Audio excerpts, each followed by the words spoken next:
Assalamualaikum warahmatullahi wabarakatuh. Selamat pagi dan kita berjumpa lagi masih dalam mata kuliah Statistika Peternakan. Sekarang kita mulai konsentrasi kembali untuk mempelajari hal yang harusnya bukan merupakan hal yang baru bagi Anda. Tidak sulit, tapi harus konsentrasi agar paham dan mengerti apa yang dipelajari. Sekarang siapkan alat tulis, kertas, dan kalkulator. Kita mulai. Masih ingat ya tampilan pada slide ini?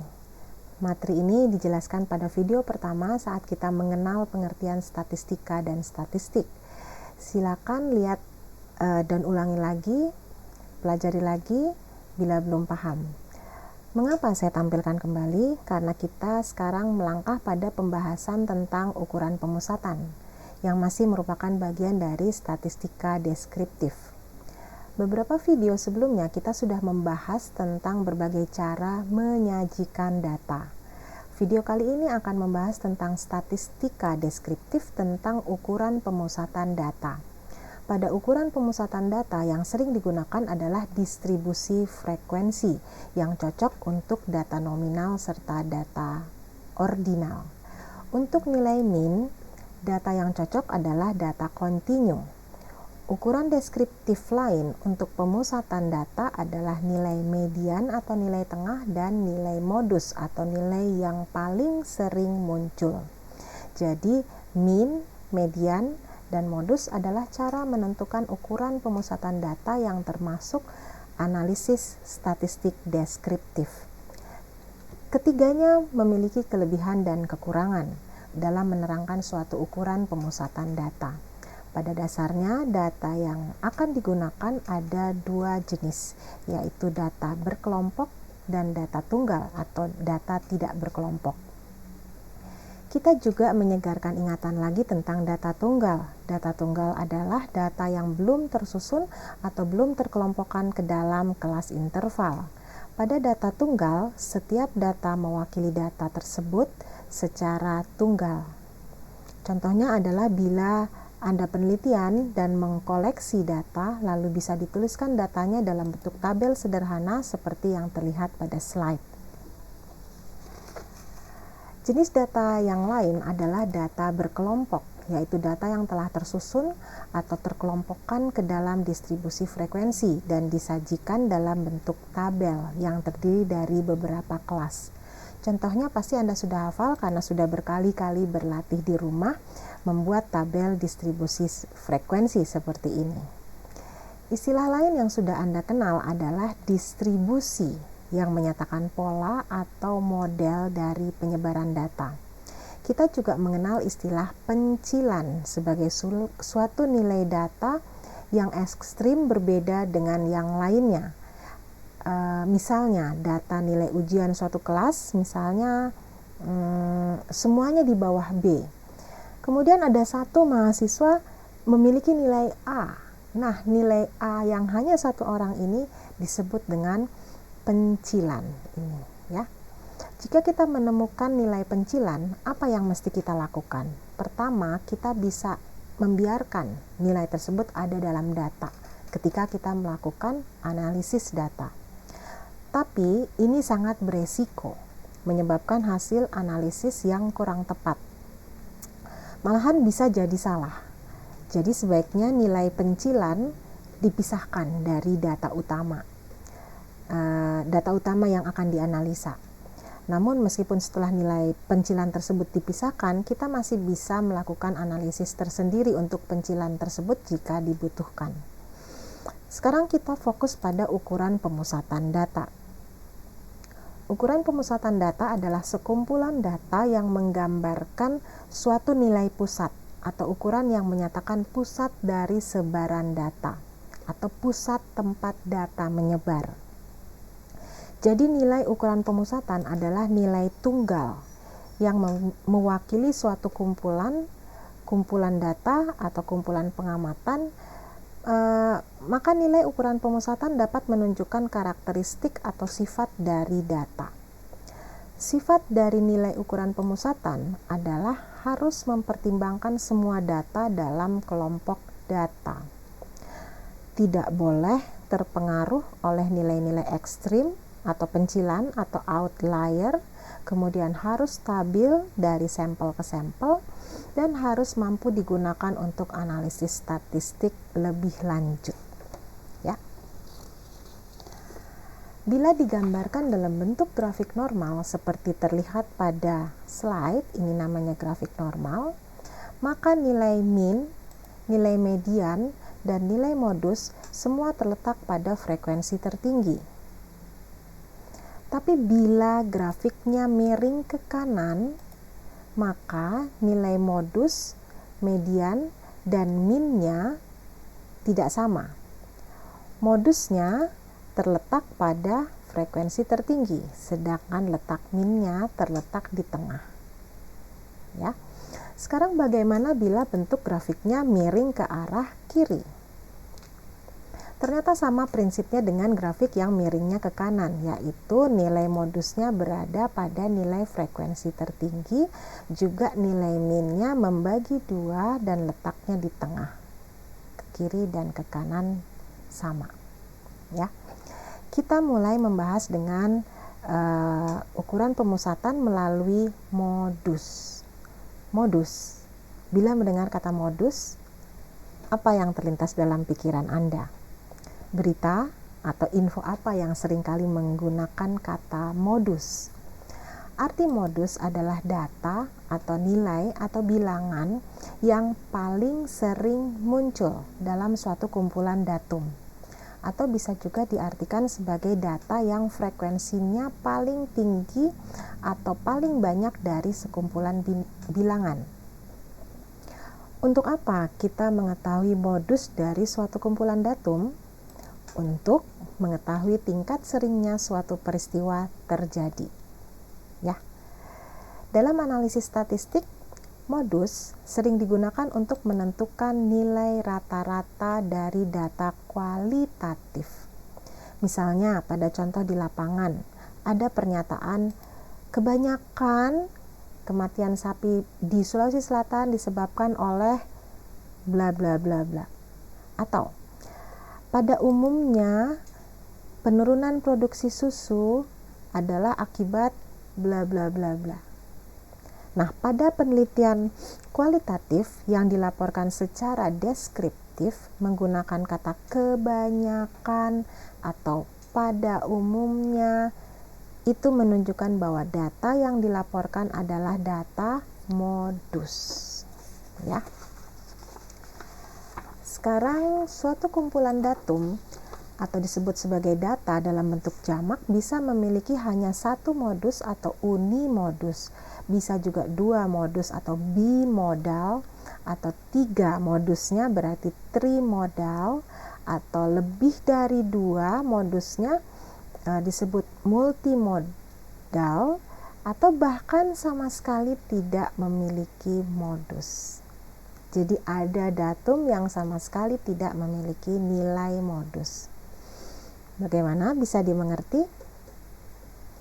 Kalau sudah mengerti, kita coba tes. Kita coba dulu menggunakan data tunggal atau data tidak berkelompok.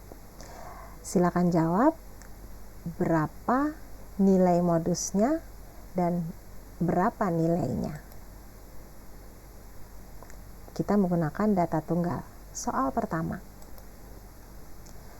Silakan, berapa modus dari angka deretan angka ini? Modusnya adalah 1. Yang paling sering muncul angka berapa? Angka 6. Hanya angka 6 yang paling sering muncul, ya.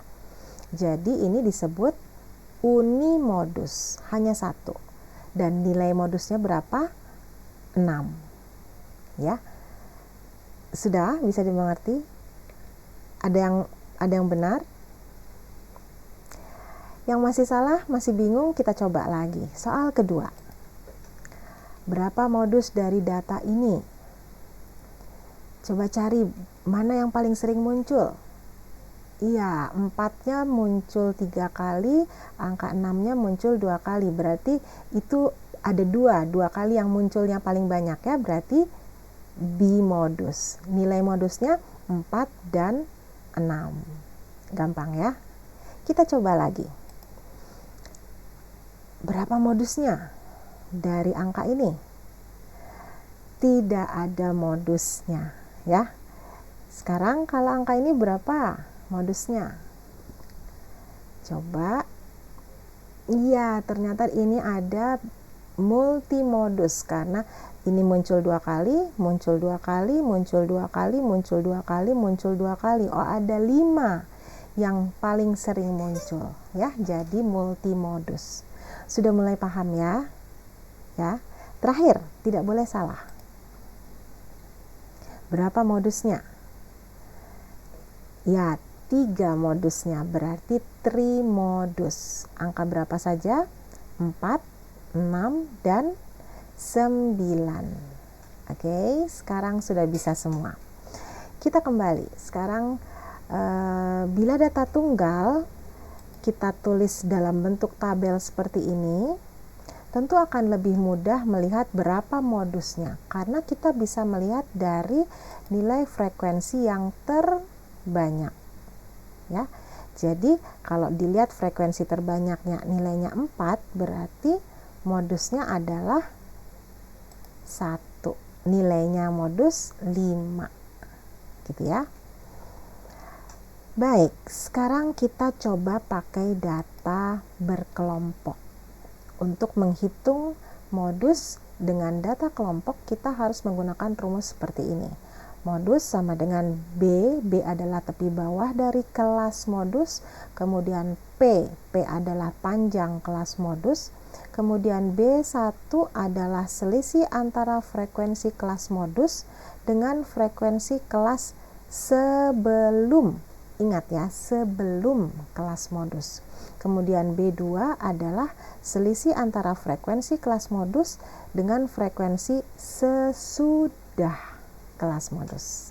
Ingat ya, jangan sampai tertukar. Kita coba menggunakan data. Bila suatu saat ada kondisi modus yang sesungguhnya tidak bisa dicari, maka kelas modus ditentukan berdasarkan kelas yang frekuensinya tertinggi.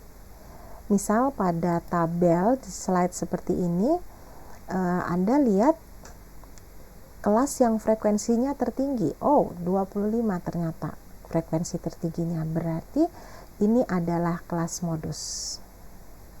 Ya, bisa dimengerti? Oke. Jadi ingat, saya ulangi kembali bahwa pemahaman tentang frekuensi tertinggi digunakan untuk menentukan kelas modus.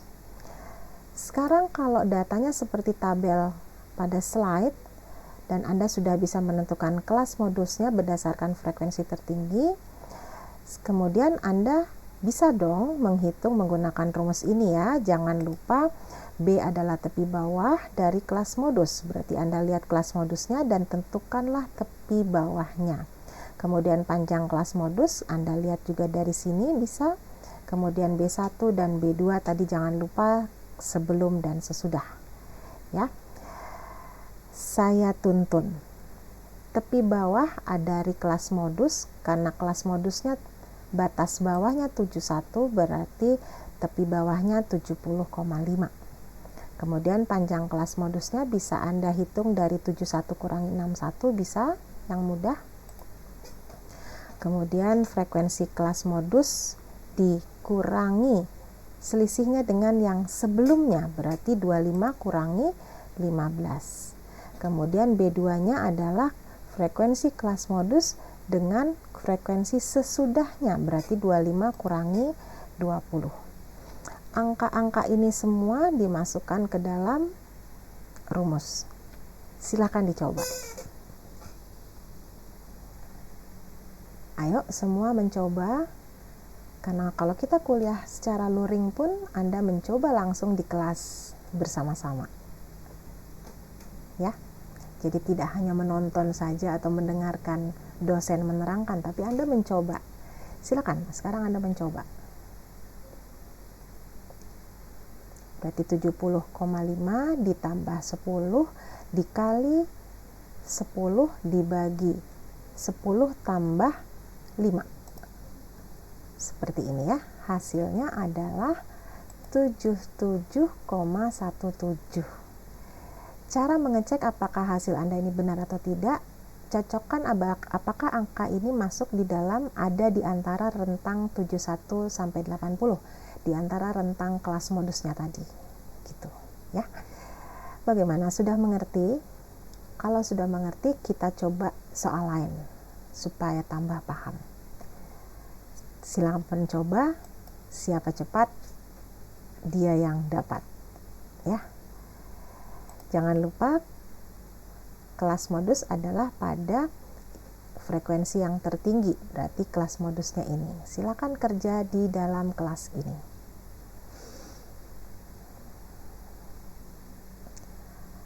Berarti berapa tepi bawahnya?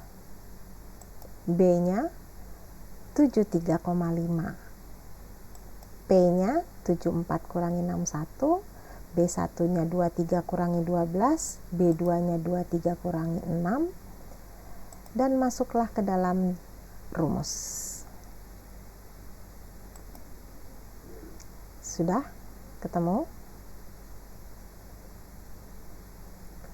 Jawabannya adalah iya, 78,61. Kita cek 78 ada di antara rentang kelas modus ini, ya. Satu lagi, saya masih penasaran, Anda sudah yakin bisa atau belum?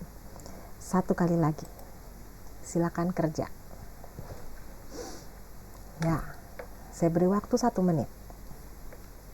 Silakan.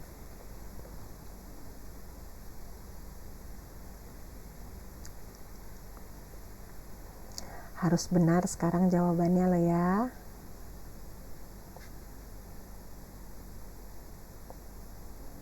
Wah, ternyata ada yang sudah selesai, belum 1 menit.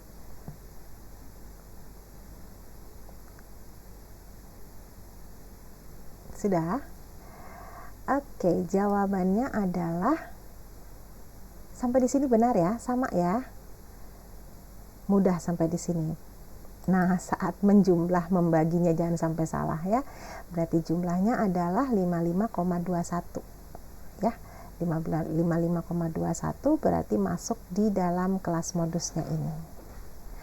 Oke, untuk memperlancar pemahaman Anda tentang modus, nanti silakan kerjakan pekerjaan rumah yang soalnya Anda bisa lihat di Sikola bagian tugas, dan hasilnya juga tolong dimasukkan dalam menu tugas pada Sikola. Saya ingin mengingatkan Anda tentang usaha Anda untuk belajar dan memahami apa yang Anda pelajari. Bila Anda menemukan kesulitan saat Anda belajar, katakanlah materi pada kuliah statistika peternakan ini, ingatlah nasihat ini. Ini bukan tentang kesempurnaan. Ini tentang usaha. Dan ketika Anda melakukan upaya itu setiap hari, disitulah perubahan akan terjadi. Dan seperti itulah usaha membawa perubahan yang terjadi pada diri Anda. Selamat berubah.